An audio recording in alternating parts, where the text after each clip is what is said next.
Lord. Salamat po.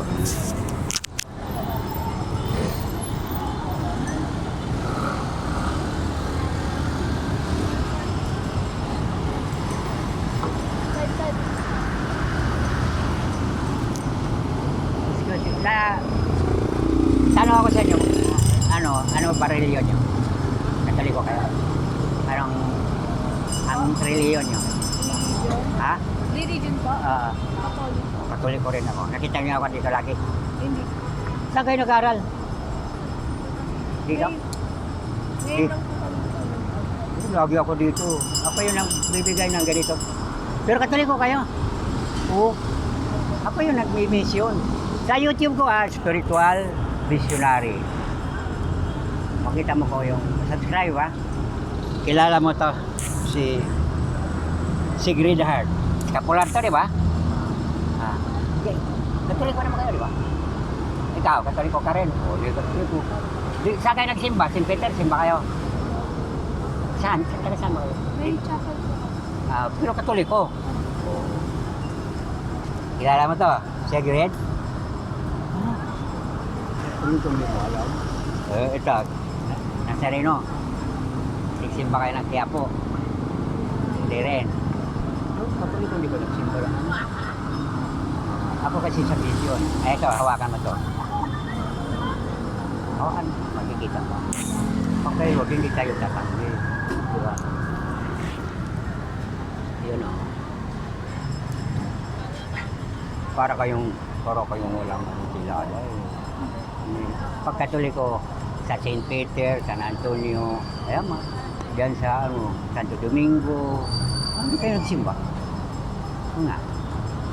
Simba naman, di ba? Ay, bibigay ko to. Basta Katoliko, sabihin mo kay mama mo, ha? Dahil mo na, Sigridad. Kilala mo? Uy, pag Katoliko walang alam, hindi, magsimba kayo. Okay? Ikaw hindi rin? Oo. Hindi ka rin nagsimba? Ha? Hindi ka nga, Katoliko kayo. Katoliko naman ako. Katoliko ako. Eh, hindi, Katoliko. Tatlo kayo, hindi niyo alam? Saan mo kayo nagsimba? Sa chapel po. Saan? Ano na yung...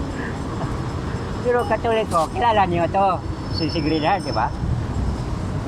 Ha? Sigridad. Hindi po malino yung... Puso ni Jesus. Alam mo na, hawakan mo. Hawakan mo lang, walang takot. Pag tungkol kay Lord, hindi tayo natatakot. Bakit? Bakit? Siya nagbigay ng buhay. Ang tao nilikha na ng Diyos, galing sa lupa, pinamating katawan, ilong at hiningahan. Ay paano kung hindi ka makahinga? Patay na. O yun, ang hininga natin, Espiritu. Hindi ka pwedeng magbulag-bulagan, hindi ka pwedeng magsimba. Hindi po natin alam ang Biblia, di ba? Ang Biblia ay aklat sa lahat ng aklat. Ang Biblia ay buhay na salita ng Diyos. Ay kung ganito lang kayo, naglalakbay, wala kayong alam sa Biblia. Ano ba turo tatay mama? O sa pag-aaral niyo, wala kayong Bible? Ha? Wala kayong Bible? Oh, ba't di niyo alam? Ha? Dapat alam din niyo. Sisimba kayo, di ba? Chapel. Simbahan. Ano bang ng chapel niyo? Di ba? Tungkol din kay Lord, di ba? Pag chapel, yan, simbahan, di ba? Ang chapel, ang malaki doon simbahan yan. St. Peter, dito sa Santo Domingo, Quiapo. O magbasa kayo ng Bible, no? Hindi lang po TikTok o yung maglalakbay. Alam mo kung wala tayong guys kay Lord. Mapariwala tayo. Marami ng kabataan na wala. Bakit ako nag-mission? Patay na ako, kinuha ko dito. Kaya, saan kayo nag-aaral dito? Anong grade kayo? Nag-grade 10. Grade 10. Yung anak ko, grade 11 na mag-grade 12 dito sa Pitaan. Ako yung naglalakad na mamimigay ng scapular. O, magsimba kayo, ha? Pakinggan mo yung pare. Ang salita, kaya Bible doon. Yan. Ang salita ng Diyos ay buhay, mabisa at hindi pwede magbulag-bulagan tayo, kawawa naman. Bakit? Saan ba tayo pupunta? Mamatay ang ating katawan, ating espiritu sila. Okay? Pag tayo namatay, lupa, ang ating espiritu buhay. Yung hininga natin, espiritu yun. Paano kayo kung hindi na kayo makahinga? Hindi na pwede tayo magbulag-bulagan. Porque ang iniisip mo, kaya ako nangaral, bakit? Patay na ako, binuhay ako nila. Kaya na ako sa St. Peter lagi, nagsisimba. Hindi pwedeng baliwala yung alam mo, paparamdam. Kahit tayo pag malayo tayo, pakiramdam si Lord alam na niya. Ano ang gagawin ni Lord sa inyo? Mapariwala kayo at magpapakita siya sa inyo. Kasi sa vision, ako patay na ako. Kaya pag hinawakan mo lang ito, hawakan mo lang, walang bawala sa iyo. Hawakan mo lang ito. Hindi, hawakan mo lang ito. Bible guide ito eh. Bible guide yan oh. Ayun oh. Hindi tayo pwedeng maging innocent. Hindi lang pwede hawakan ng talag na wala tayong malay sa Diyos. Kawawa naman tayo. Magulang yun, di ba katuloy ko? Oo, bakit? Wala kayong tinuturo kahit hindi ka marunong magsalita ng ama namin. Wala kayong simbahan na kapilya lang. Hindi yung kapilya. Simbahan ang ano natin kasi ang kapilya, brand na simbahan yun. Pero sa ganito kayo, saan kayong lugar? Sa Payatas ka. Oo, Payatas. Dito sa simbahan sa Payatas. Guys ako, member ko rin ng Bible at Bible. Kaya hindi tayo pwede magbulag-bulagan. Kawawa naman. Bakit yung mga magulang natin? Wala kayong nagturo ng religion sa inyo? Meron. Oo. Oo, bakit hindi nyo alam itong si Sigridhard? Dapat alam nyo. Magsimba, makinig, magbasa ng Biblia. Pakinggan mo ko. Ang Biblia ay buhay na salita ng Diyos. Ang Biblia ay aklat lahat ng aklat. Ang Biblia ay buhay na salita. Ang pag-ibig ng Diyos, ang buhay ay ang Biblia ay nakatagong yaman. Magbasa tayo ng Bible kung paano tayo nilikha. Galing sa lupa, pinorma ating katawan ng ilong. Hindi lang pwede tayo mag-boyfriend lang. Ang mag-asawa tayo walang alam sa Diyos. Sisingilin tayo. Tingnan mo pag ang taong hindi marunong magsimba, mapariwara. Minsan marami pong magkilala na hindi kilala na. Katulad ngayon, karap niya ako. Ini-ignore niya ako. Para paramdam si Lord sa inyo. Ba't ako, naiyak sa inyo, bakit? Wala kayong response. Bakit? Hindi pwede. Oo nga, sabi ko sa iyo, nasaan yung magulang, saan yung teacher mo? Ako nga, natouch na ako sa inyo. Bakit? Para kayong walang response, parang walang Diyos. O nga, hindi ko yung pinagalit, sinabihan ko kayo. Kung nagturo ng religion, mayroon sa nakakasagutan.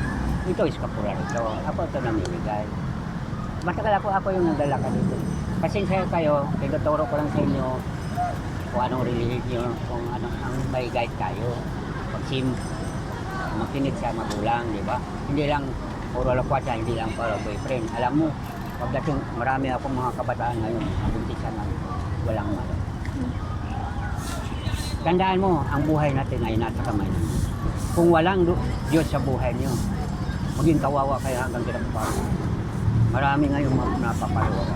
Kaya ako nag-mission. Pinalik ako ni Lord. Kaya wala akong tigil makikita mo. Sa YouTube ko, spiritual mission na makikita. Ito, YouTube mo. Follow na lang. Ha? Hindi ako nagmayabang. Sinabi ko nga sa inyo. Dahil halos ko dito araw-araw. Ang tawang, alam mo na, pagtawang ganyan, ngayon mag-i-ignore. Ang Lord magpakiramdam sa'yo. Kasi mayroon tayong espiritu eh. Yung hininga natin, espiritu yan. Pag hindi ka na makahinga, doon na papasok ang espiritu. Bakit ini-ignore niyo ako? Ang sabi ni Lord, bakit niyo ako pinabayaan? Bakit hindi niyo ako kilala? Hindi niyo kilala na yung hininga mo akin yan. Ang lahat ng bagay sa Diyos lahat. Binigyan tayo ng talino para matuto tayo mag-isip na may lumikha sa atin. Mga bagay na tinita niya sa lahat. Una yung hininga natin. Pag iparamdam na ni Lord sa'yo ng hindi natin kaya, sabi ko Lord, nandiyan ka pala. At magpapakita ka. Kaya vision, spiritual vision. Ang spirito, yun ang hininga. Okay? Salamat. Sorry na lang sa inyo. Magsimba. Makinig sa. Di ba ang dasal ng tinuturo ni Lord? Ama namin, sumasalangit. Sambahin ang ngalan. Yung kilalanin siya. Magsimba. Makinig sa aral ng magulang. Kung hindi nyo pinapansin magulang mo, kawawa mo. Sundan mo magulang kasi yung... Sorry na lang ha. Okay. Sa mission ko. YouTube paro lang. Para makita mo, marinig mo. Okay? Salamat. Ito, ni-ignore niya ako.